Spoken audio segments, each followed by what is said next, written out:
हाँ जी। शुक्र और शुक्र है शुक्राचार्य शुक्राचार्य और शुक्र दोनों में संबंध है भाव, क्योंकि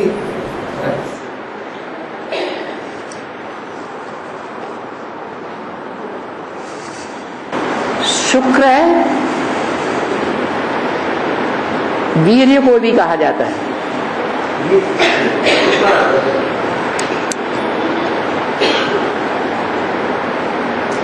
और इस दुनिया में जो वीर्य है वो भ्रष्ट इंद्रियों से निकलने वाली शक्ति को कहा जाता है।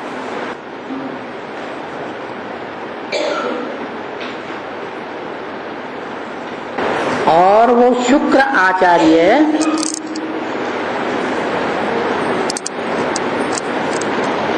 शुक्र रूपी जो भ्रष्ट इंद्रिय की शक्ति है उसका आचार्य शुक्राचार्य असुरों का गुरु है। माना जितने भी असुर हैं इस संसार के, आ माने नहीं, सुर माने सुर में सुर मिलाने वाले, एक ने कही दूसरे ने मानी, उनको देवात्मा कहा जाता है। और एक ने कही और दूसरे ने फट से उसकी बात काट दी, तो सुर में सुर मिलाया या नहीं मिलाया? नहीं मिलाया, वो हो गया असुर। तो असुर आपस में ही बहुत लड़ते झगड़ते रहते हैं। और देवात्माएं कहो, पांडवी आत्माएं कहो, उनकी पहचान बताई है कि जो पांडवी आत्माएं होंगी वो कभी आपस में लड़ेंगी नहीं, वाचा से भी नहीं लड़ेंगी,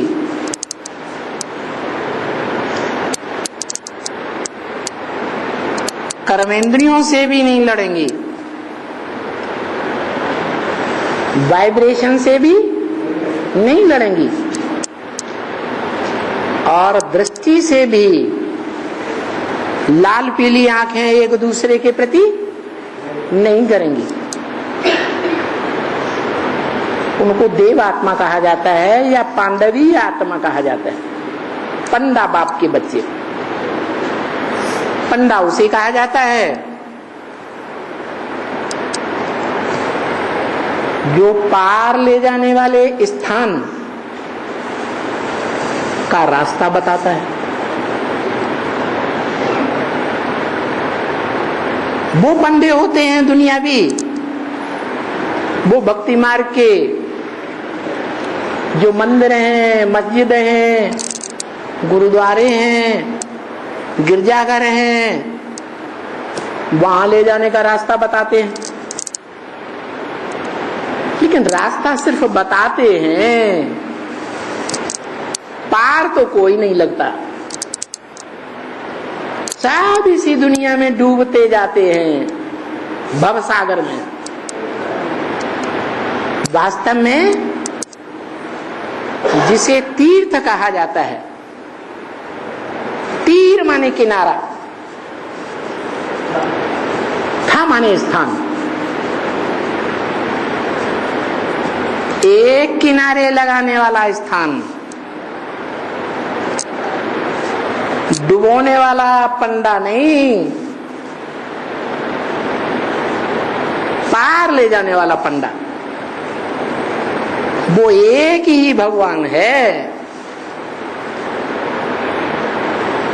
जो इस सृष्टि पर आकर के किसी मुकर्रर रथ में पंडा बनता है और सारी दुनिया के मनुष्य मात्र को पार लगाता है। कौन से स्थान में ले जाता है? था माने स्थान, तीर माने किनारे ले जाने वाला, बीच में डुबोने वाला नहीं। तो वो स्थान हर धर्म में गाया हुआ है। मुसलमान उसे कहते हैं अर्श। खुदा अर्श में रहता है, फर्श में नहीं रहता। पहले कहते थे, अब तो वो मुसलमान भी कहते हैं भगवान अल्लाह मियां जर्रे जर्रे में है। जैसे हिंदू लोग कहते हैं भगवान कण कण में व्यापक है। तो वो भगवान तो अर्श का वासी है। अंग्रेजों के अनुसार सुप्रीम अबोर्ड, आत्मलोक, सोल वर्ल्ड का वासी है। जहां आत्माएं रहती हैं वहां आत्माओं का बाप भी रहता है। वो ही ठिकाने लगाने का स्थान है जो ऊंचे से ऊंचा धाम है। हर आत्मा को पार ले जाने वाला स्थान है। उसका रास्ता दुनिया में कोई नहीं बताता। बल गीता में लिखा हुआ है कि मेरा वो धाम है जहां सूरज चांद सितारों का प्रकाश भी नहीं पहुंचता। परंतु इतना कहने मात्र से भी विद्वान पंडित आचार्यों में कोई फर्क नहीं पड़ा। गीता में भल कहा भगवान ने कि मेरा वो स्थान है जहां सूरज चांद सितारों का प्रकाश नहीं पहुंचता। उन विद्वान पंडित आचार्यों ने हठवादिता पूर्वक यही कहते रहे कि भगवान सर्वव्यापी है। तो देखो वो पक्का पंडा है, सच्चा रास्ता बताने वाला। एक ही भगवान है और जितने भी मनुष्य मात्र हैं, चाहे वो इस्लाम धर्म के पिता हों, इस्लाम धर्म के बीज हों, या बौद्ध धर्म के बीज हों, या क्रिश्चियन धर्म के बीज हों, कोई भी सच्चा रास्ता नहीं बताते। सब पतित के रास्ते को बताने वाले हैं, पतित पने का रास्ता। और उन पतित पनों का रास्ता बताने वालों में बड़े से बड़ा गुरु है शुक्राचार्य।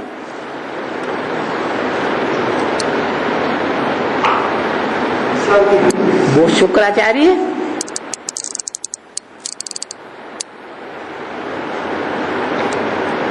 दैत्यों को ऐसा पतन का रास्ता बताता है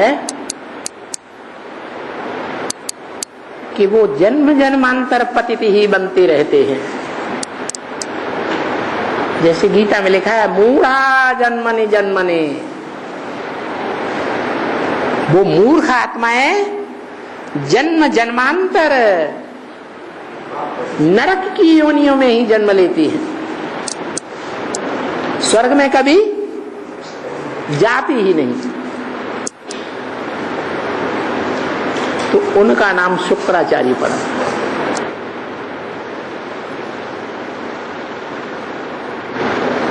और अशुद्ध को पसंद करते हैं ना, ऐसे ये जो शुक्राचार्य वाला जो बीज है इस्लाम धर्म की, उससे ही बना वो कष्टेंद्रियों से भोग लेना अनुभव करना शुरू हो जाएगा, मलमूत्र वाला क्या। तो इसलिए शुक्र और शुक्र को हम संबंध बढ़ा सकते हैं। हाँ जी,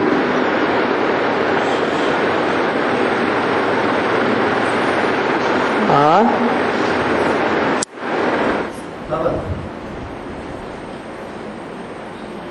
पता है बाबा, इस संगम की मिलने मतलब काला छोला मिलना अच्छा है।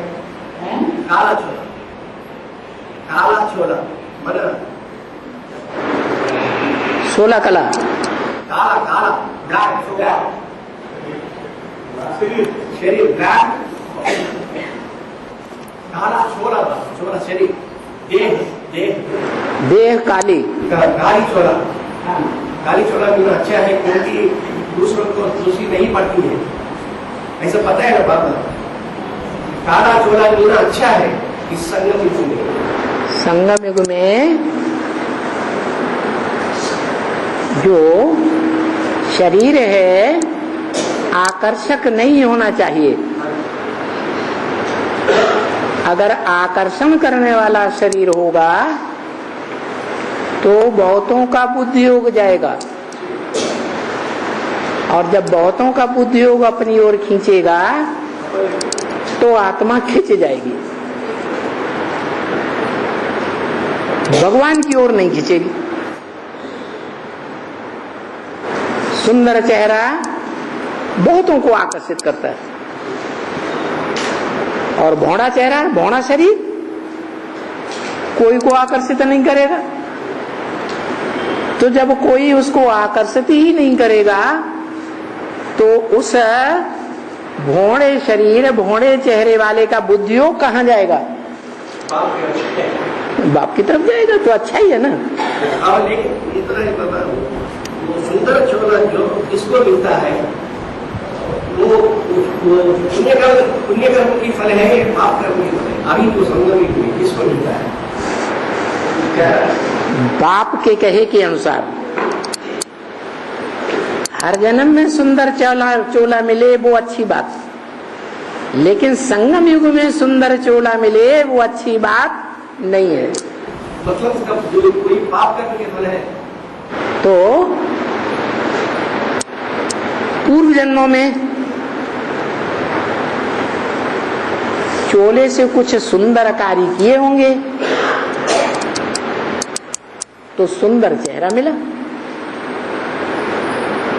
मिला तो, लेकिन साथ साथ कुछ न कुछ ऐसा अकार्य भी हुआ है, हाँ, जो नहीं करना चाहिए, जिसके कारण वो चोला जब भगवान बाप आते हैं तब मिला।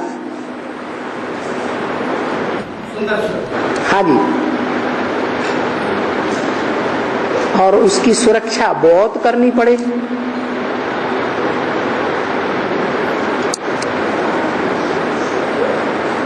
जिन आत्माओं ने इस सृष्टि पर सदा कायम रहने वाले शिव बाबा के प्रति जन्म जन्मांतर ज्यादा त्याग किया होगा, ज्यादा सुरक्षा रखी होगी, तो जिसके प्रति ज्यादा सुरक्षा रखी है, ज्यादा त्याग किया है पूर्व जन्मों में, वो आत्मा माना शिव बाबा रिटर्न में कुछ देगा या नहीं देगा? तो इस सृष्टि में, वर्तमान जो सृष्टि है जिसमें ब्राह्मणों की दुनिया भी है, उन ब्राह्मणों की दुनिया में स्त्रियां भी हैं, पुरुष भी हैं, वृद्ध भी हैं, बूढ़िया भी हैं, कुमार भी हैं, अधर कुमार भी हैं, कन्याएं भी हैं। ज्यादा आकर्षण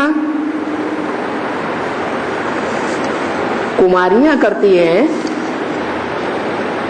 ज्यादा आकर्षण बूढ़े लोग करते हैं, ज्यादा आकर्षण बूढ़ियां करती हैं, माताएं करती हैं, अदर कुमारियां करती हैं। कौन करती है? कुमारियां ज्यादा आकर्षण करती है। यहां तक के आकर्षण करती है कि बाबा ने कहा इस अंतिम जन्म में आकर के बाप अपनी बच्ची को नहीं छोड़ता, भाई अपनी बहन को नहीं छोड़ता, चाचा अपनी भतीजी को नहीं छोड़ता, मामा अपनी भांजी को नहीं छोड़ता। इतना आकर्षण होता है कुमारियों में। लेकिन भगवान जब आते हैं तो उन सुंदर चेहरे वालों का ज्यादा सुरक्षा करते हैं, या कुमारों की ज्यादा सुरक्षा करते हैं, या बूढ़ों की ज्यादा सुरक्षा करते हैं, या अदर कुमारियों की ज्यादा सुरक्षा करते हैं? क्यों? ज्यादा आकर्षित करने वाला है ना, मतलब ज्यादा दूसरे की प्रभाव डालने वाला, कुमारी ज्यादा प्रभावित होती है। नहीं, इसलिए सुरक्षा करते हैं कि जरूर उन्होंने पूर्व जन्मों में जो शिव बाबा का हीरो पार्टधारी पार्ट है उसके साथ ज्यादा निभाया है,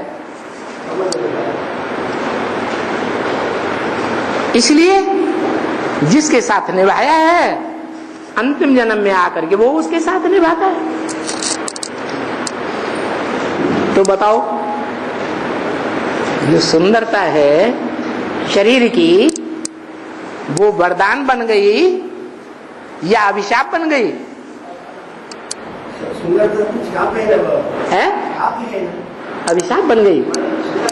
अभिशाप उनके लिए बनती है जिन्होंने पूर्व जन्मों में सहयोग तो दिया, सुख तो दिया, लेकिन बेवफाई भी की है, इसलिए वो इस जन्म में भी आकर के बेवफाई कर देती है। इसलिए अच्छा नहीं।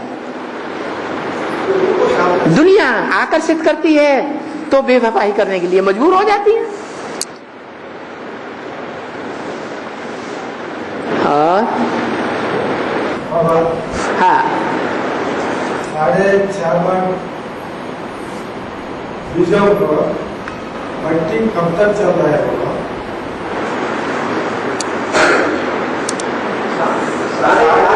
एक आदमी है 4.5 लाख की जो बाप की ईश्वर से बच्चे हैं, 4.5 लाख 4.5 लाख 4.5 लाख जो पहले जन्म की प्रजा है। हाँ, उनका भट्टी कब तक चलता है? जब तक 4.5 लाख जो पूरा ना हो।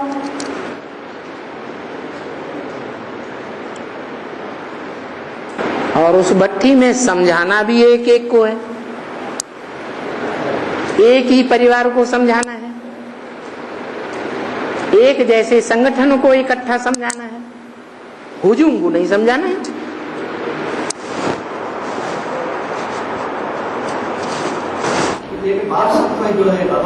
जब पूरी राजधानी स्थापन हो जाएगी तो 108 राजाओं का संगठन और उन 108 राजाओं की जो प्रजा है 4.5 लाख,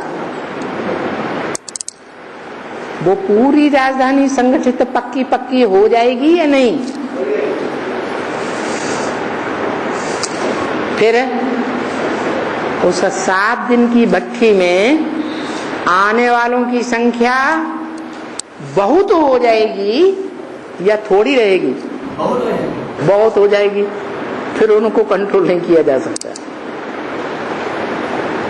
कि एक एक ग्रुप को समझाया जाए, एक परिवार को समझाया जाए, एक एक को अलग अलग समझाया जाए, ये नहीं हो सकता। मना पूरी राजधानी कब तक स्थापन होगी? है 2036 तक पूरी राजधानी स्थापन होगी। पूरी राजधानी अगर स्थापन हो जाएगी तो जो दूसरे दूसरे धर्म संप्रदाय हैं, दूसरे दूसरे धर्म हैं, उन धर्मों की जो राजाइयां संसार में चली हैं उनका विनाश कौन करेगा? तो पहले ही जो 8 है उसके लिए क्या 40 वर्ष लगता है। और उसके बाद जो राज परिवार में आने वाले हैं 16,108, उसके लिए 27 तक बताया। और बाकी 10 जो प्रजा है प्रभावित होने वाले, उस समय उसको लागू होते हैं। अरे जो पक्के पक्के सूर्यवंशी हैं 4.5 लाख, वो पक्के पक्के सूर्यवंशियों का, राजाओं का, राज परिवार का, राज्याधिकारियों का और प्रजा का जो संगठन है वो कब तक तैयार हो जाएगा? 2018 से 36 होना चाहिए। नहीं, 28 तो राज परिवार में जमाना आएगा, लेकिन प्रजा भी 2028 में आएगा। हाँ, जो ब्रह्मा की सोल है वो अगली पीढ़ी में 16 कला संपूर्ण बनकर के जन्म लेती है। तो 4.5 लाख के बाद उस आत्मा का नंबर है, उसके बाद है। तो 4.5 लाख आत्माएं पूरी राजधानी, जब कृष्ण वाली आत्मा अपनी पढ़ाई को प्रैक्टिकल रूप देना शुरू कर दे,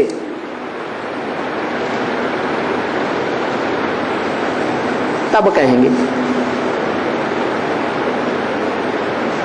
मना तुम बच्चों को तमो प्रधान से सतो प्रधान बनने में 40 से 50 वर्ष लगते हैं। तुम बच्चों को, माने कितने बच्चों को?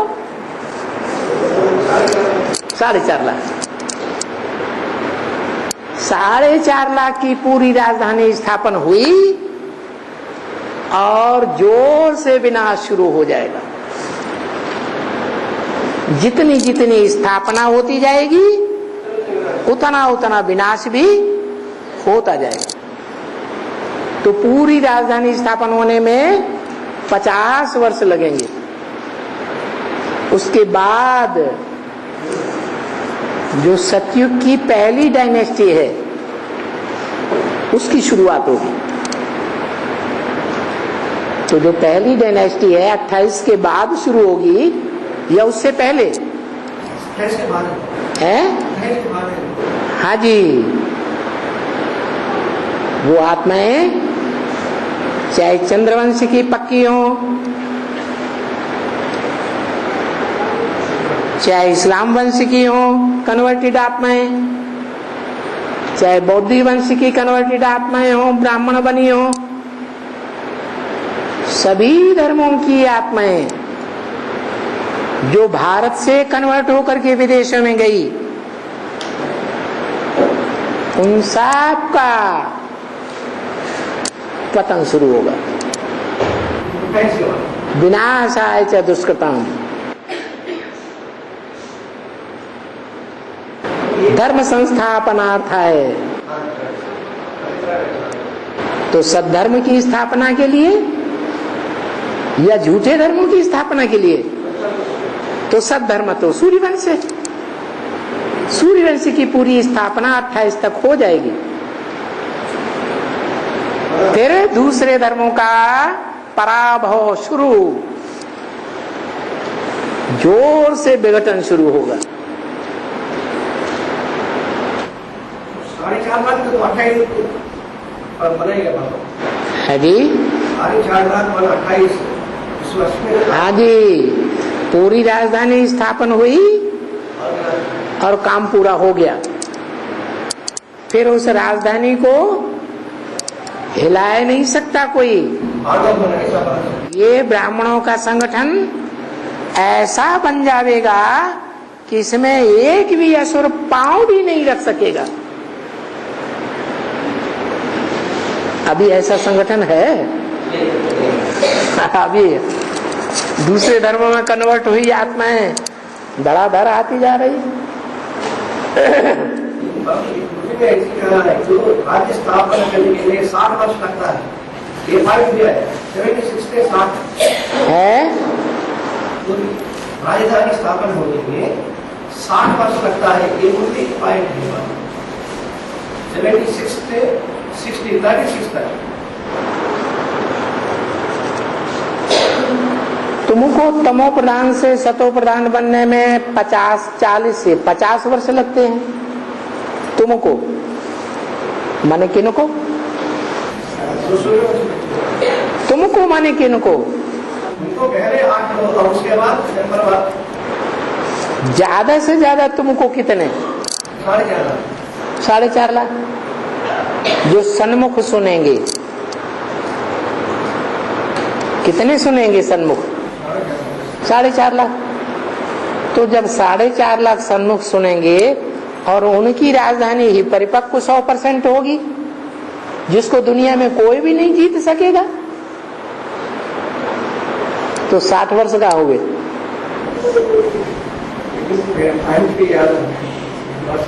हाँ जी। और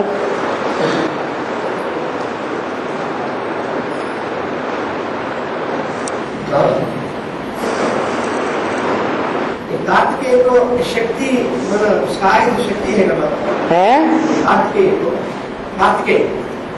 कार्तिकेय षण्मुख है।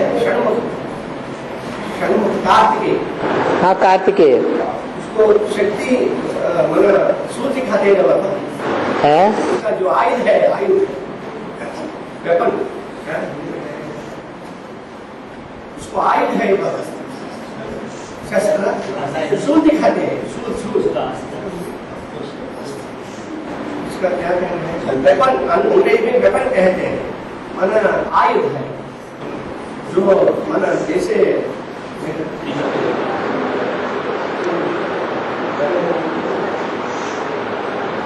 जैसे खड्ग और डाल वो है ना बाबा, ऐसा उसको एक आयुध दिखाते हैं शूल के रूप में। शूल उसका क्या उसका बेहद ऐसा लगा। क्या दिखाते हैं? ऐसा होती है। अरे नाम तो बताओ, क्या कहना चाहते शूल क्या है? शक्ति शूल, शक्ति शूल। भारत के लिए उसको दिया ऐसा बताते हैं पूरा लोग।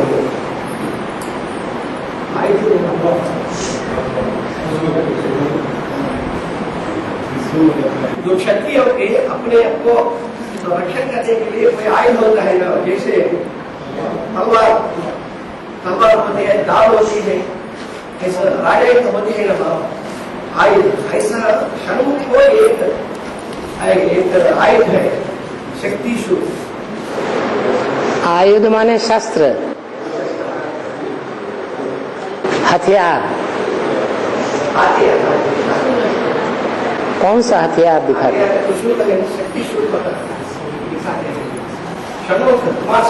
हाँ हाँ, षण्मुख कहा जाता है 6 मुख को। षड माने 6, मुख माने मुख, जिसको 6 मुख वाला कहा जाता है, अर्थात 6 धर्मों को कंट्रोल करता है। हाँ जी। उसको जो हाथियार है, वो शूल है ना, शक्ति शूल है। उसमें बेहद में हम कैसा समझ सकते?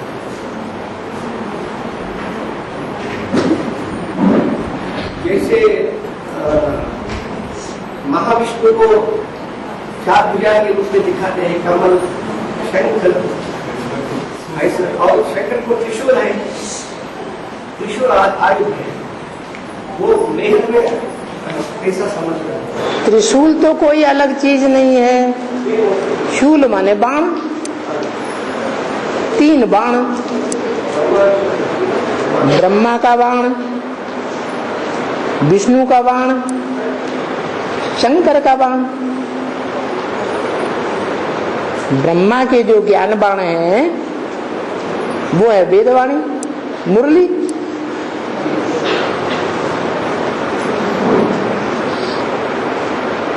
और विष्णु का बाण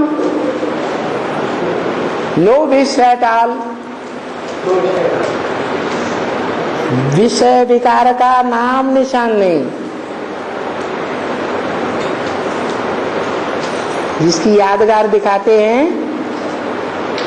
क्षीर सागर में सर्प सर्पणियों के संगठन के बीच में आराम से पड़ा हुआ है, शैया के ऊपर,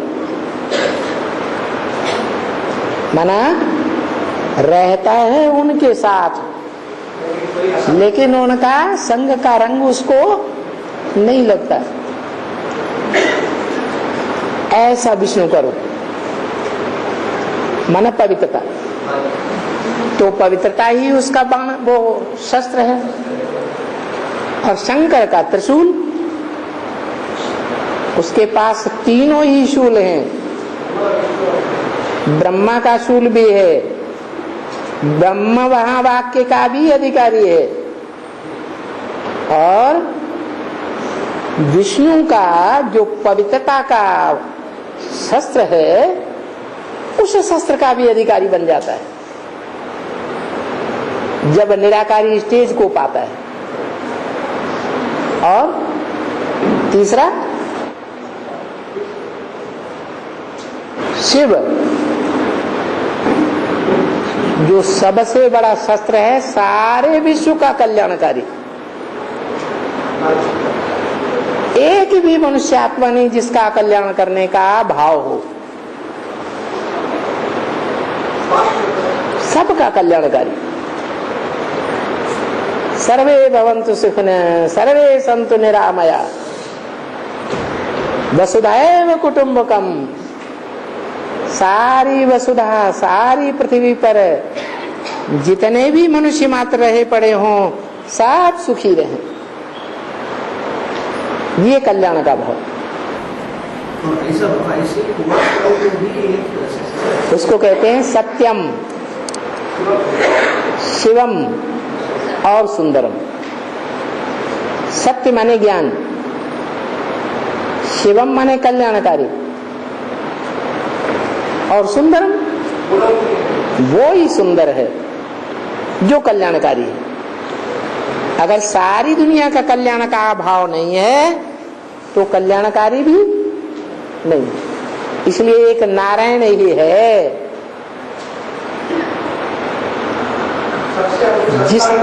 जिसका भाव स्वभाव संस्कार सबसे मिलता है।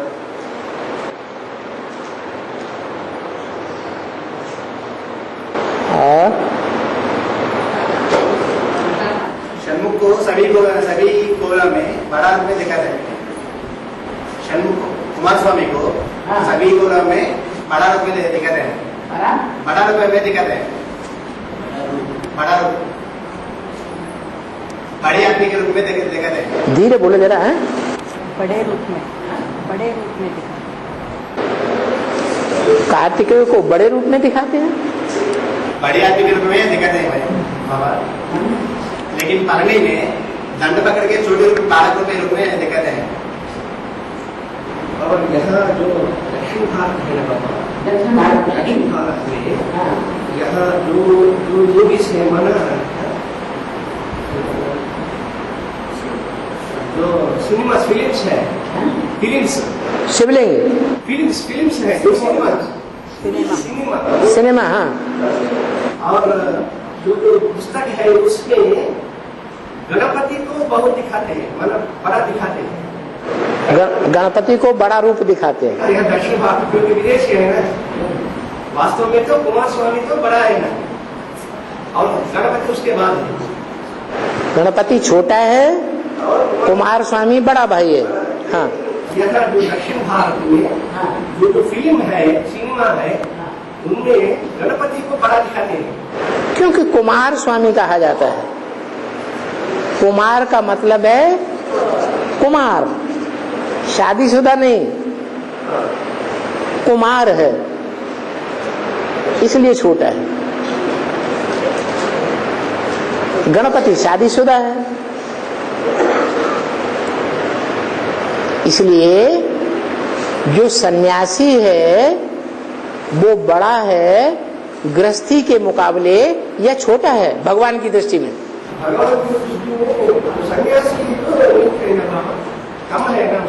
छोटा है।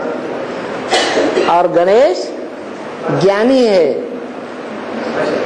तो जो ज्ञान में बड़ा सो बड़ा कहा जाता है, ज्ञान में बड़ा नहीं है तो छोटा है। जैसे सनत कुमार। हाँ जी। लेकिन बाबा यहाँ जो दक्षिण भारत के सभी तो मतलब विपरीत धारणा है बाबा, इसमें जो कृष्ण की जो अष्टराणियां है, अष्टराणियों में रुक्मिणी को बहुत माना जाता है। रुक्मिणी बहुत मान लेते हैं और कृष्ण के प्रति बहुत प्रीति है, भक्ति है उनको। रुक्मिणी को बहुत मान लेते हैं। ठीक है।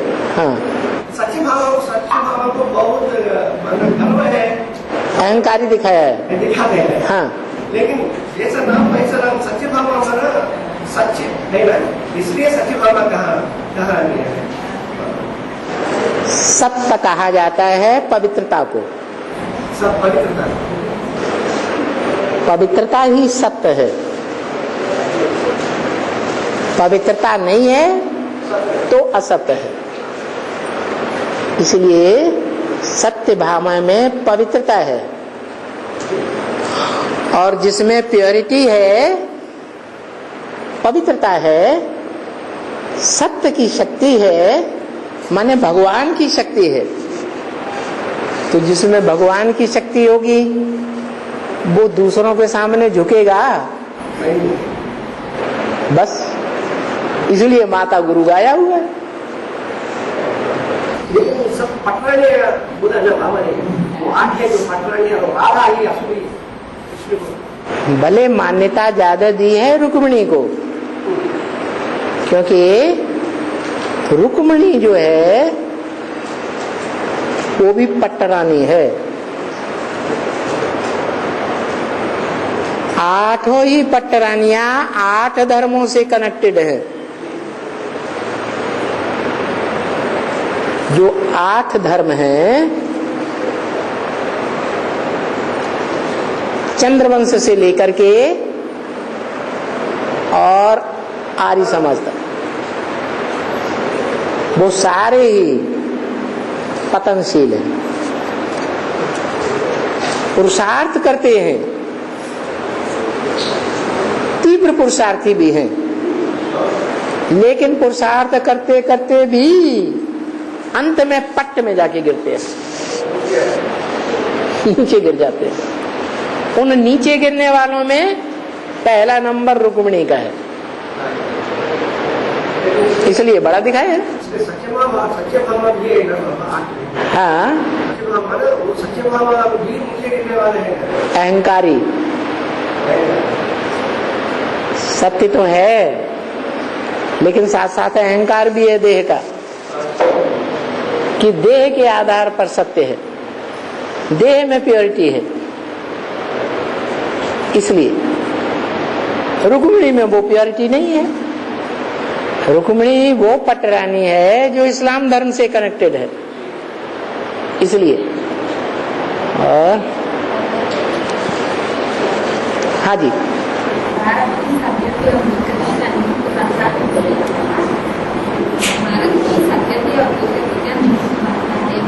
भारत की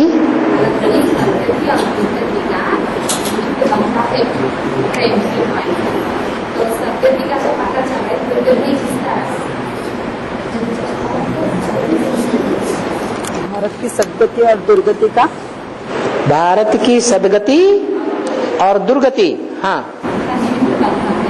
निमित्त कौन है? हाँ,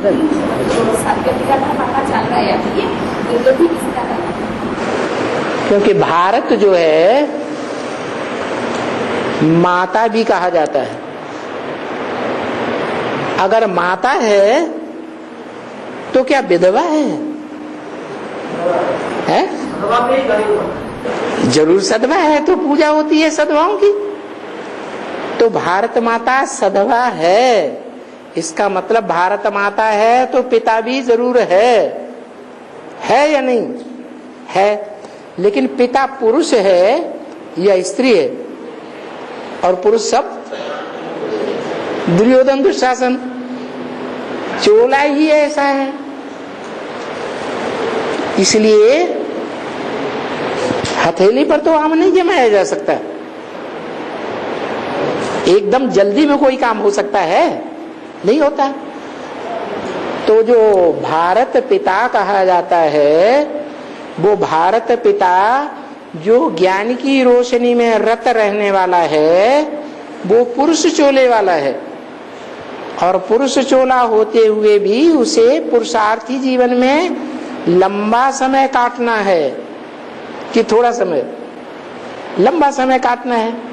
तो जो लंबा समय काटा जाता है पुरुषार्थी जीवन में, उसमें गिरना और उठना दोनों होगा या नहीं होगा? हमें उन राहों पर चलना है जहां गिरना और संभलना है। तो कौन गिरता है? जन्म जन्मांतर पवित्र रहने वाली लक्ष्मी गिरती है या नारायण वाली आत्मा गिरती है अंतिम जन्म? इसलिए दुर्गति का निमित्त भी वही बनता है और फिर सदगति का भी निमित्त वही बनता है। क्यों?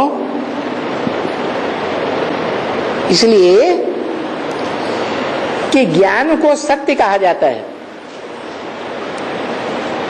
लेकिन उस ज्ञान से भी ऊंची और कोई चीज है?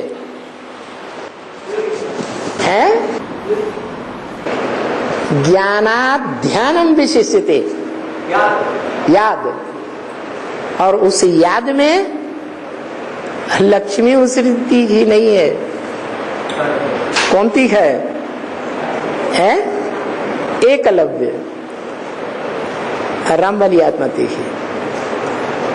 और वो सदगति का भी निमित्त है और दुर्गति का भी निमित्त है। हाँ, बाबा कहते हैं पहले इस्लामी लोग से मरते हैं, इस्लामी मरेंगे। हाँ, वो बाबा का अवस्था आएंगे या नहीं? अगर आएंगे तो वो भी संगम की स्पर्श में आना चाहिए। सभी इस्लामी तो स्वर्ग में नहीं आएंगे, लेकिन इस्लाम धर्म में जो आत्माएं कन्वर्ट हुई हैं, इब्राहिम और उसके साथी परमधाम से आए और जिनमें प्रवेश किया, वो स्वर्ग में आएंगे या नहीं?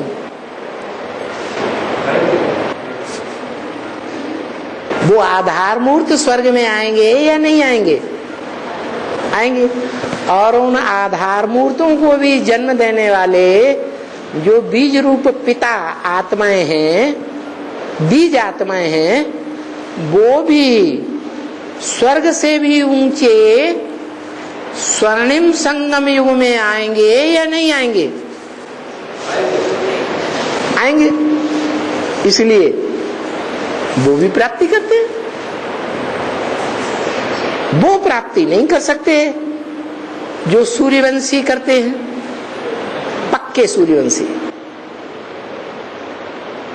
थोड़ा भी शिकन मात्र भी कमजोरी नहीं। इसलिए बोला है, एक भी पावरफुल संगठन तैयार होने पर, एक संगठन जो तैयार हुआ है वो दूसरे ग्रुप को, दूसरे संगठनों को खींचते हुए अंत में 108 की माला का संगठन एक हो जाएगा। बना? जो सूर्यवंशी 12 का ग्रुप है, वो 12 का ग्रुप जब एक मजबूत हो जाएगा तो वो इस्लामियों को खींचेगा, चंद्रवंशियों को भी खींचेगा। पहले चंद्रवंशियों को खींचेगा, इस्लामियों को खींचेगा। है?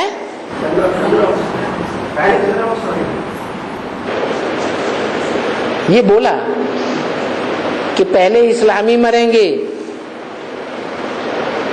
लेकिन जो चंद्रवंशी हैं, वो चंद्रवंशियों में एक ग्रुप ऐसा भी है जो चंद्रवंशी से कन्वर्ट होकर के सूर्यवंशी बन जाता है। कौन? विजयमाला का ग्रुप।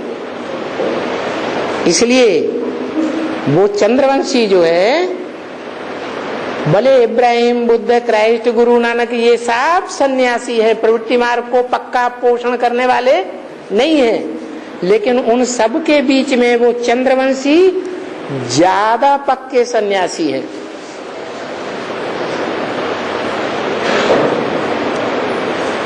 और जो पक्के सन्यासी है उनके लिए क्या बोला है, जब सन्यासी निकलेंगे तो तुम बच्चों की विजय हो जाएगी।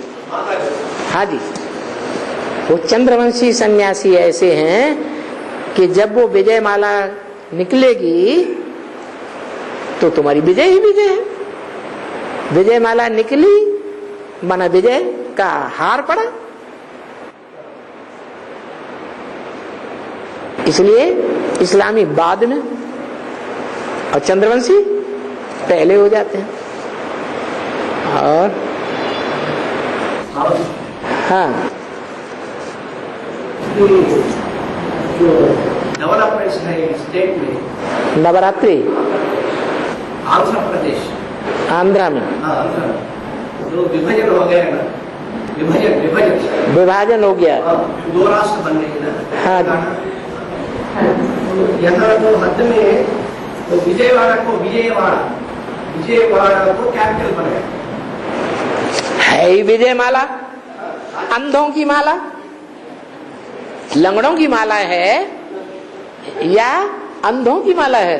लेकिन जब तक वो नहीं आते तब तक हमको विजय नहीं प्राप्त होता है। तो विजय माला में ही विजयवाड़ा होना चाहिए ना। वाड़ा माना किला, विजय का किला बनाने वाली विजय माला।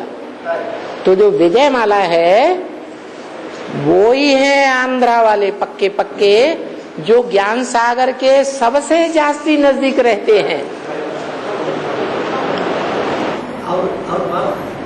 दूसरे प्रदेश इतने नजदीक नहीं रहते, न महाराष्ट्र, न तमिलनाडु, न केरला। इतना लंबा समुद्र का हिस्सा, लंबा चौड़ा, और किसी भी प्रदेश के पास नहीं है। किसके पास है? आंध्रा के पास। उनका नाम पड़ गया आंध्रा, अंधे। ये अंधे लंगड़े की कहानी ही है। रुद्रमाला है लंगड़ी पवित्रता की। इसलिए जितना तेज होना चाहिए दौड़ने में, पुरुषार्थ में, उतना तेज दौड़ नहीं सकते जब तक विजयमाला सहयोगी न बने। हाँ, तो ये दो ग्रुप हो जाते हैं चंद्रवंशियों के। दोनों ही अंधे हैं, अज्ञानी हैं, बाप को न पहचानने वाले हैं। लेकिन उनमें, उन आंध्रा वालों में एक ग्रुप जो सागर के सबसे नजदीक है, वो ग्रुप विजयवाड़ा वाला ग्रुप, वो ग्रुप जो है वो चंद्रवंश से कन्वर्ट होकर के सूर्यवंशी बन जाता है। और जो तेलंगाना वाले हैं वो नहीं बन पाते। तेल घृत नहीं है उनके पास। घृत में ज्यादा प्योरिटी है, घी में ज्यादा प्योरिटी है, या तेल में ज्यादा प्योरिटी है? घी में ज्यादा। तो विजयमाला है घृत, क्या घृत कुमारी है। और घृत कुमारी कौन से पौधे को कहा जाता है? एक पौधा है जिसको घृत कुमारी कहा जाता है। वृक्ष नहीं, पौधा। वृक्ष बड़ा होता है।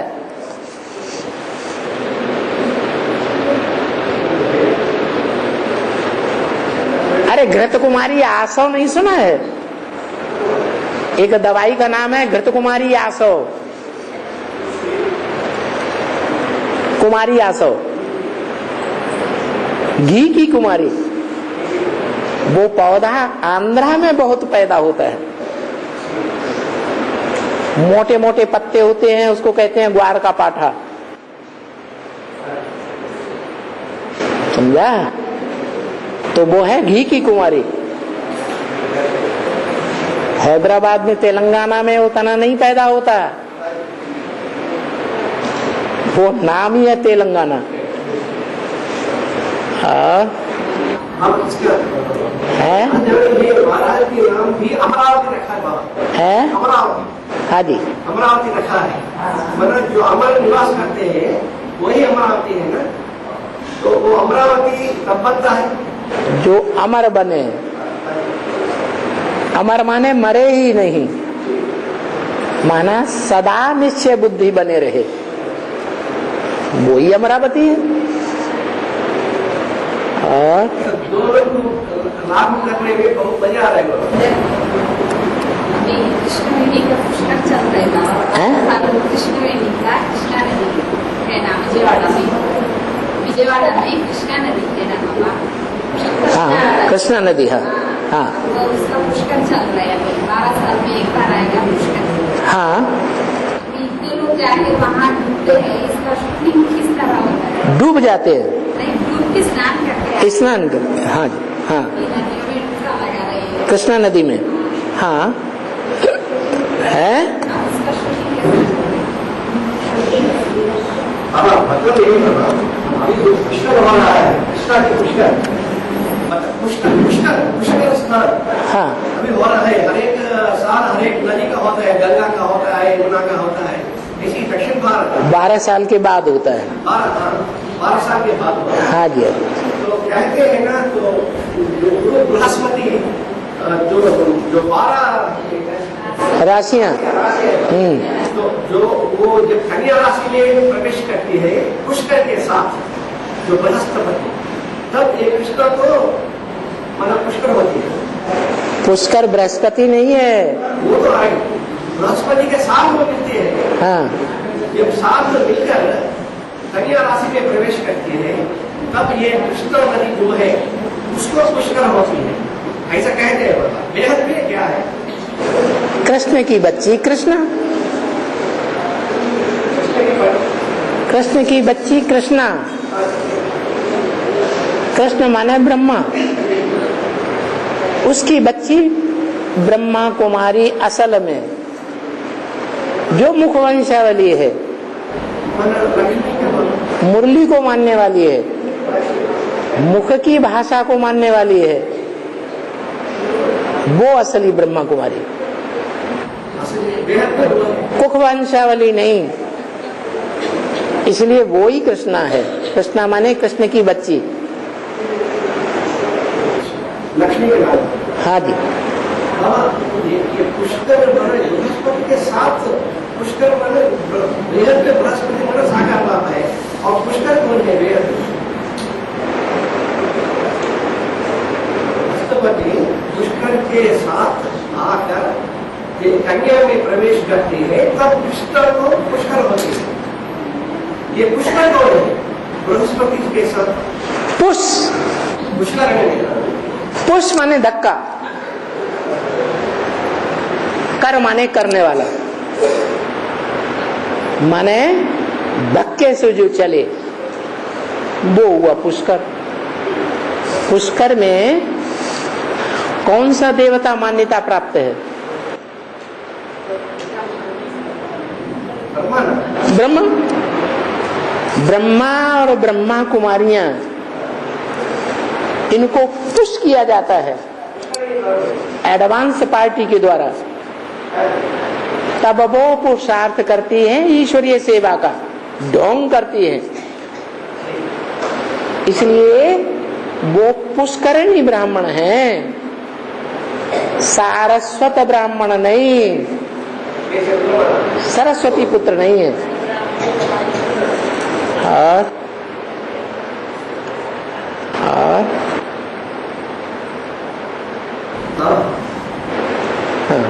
अभी जो ईश्वरीय सेवा में बाकी जो अभी मनोरस बना आएगा,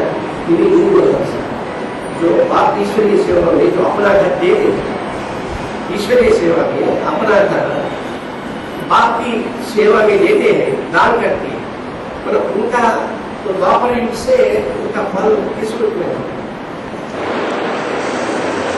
वो बड़े बड़े मंदिर बनवाते हैं। सोमनाथ मंदिर बनाया, किसने बनाया? तो ब्रह्मा सोम माने ब्रह्मा, चंद्रमा, चंद्रमा रूपी जो सोम है, ब्रह्मा है, उसने पालड़ी सेवा केंद्र बनाया,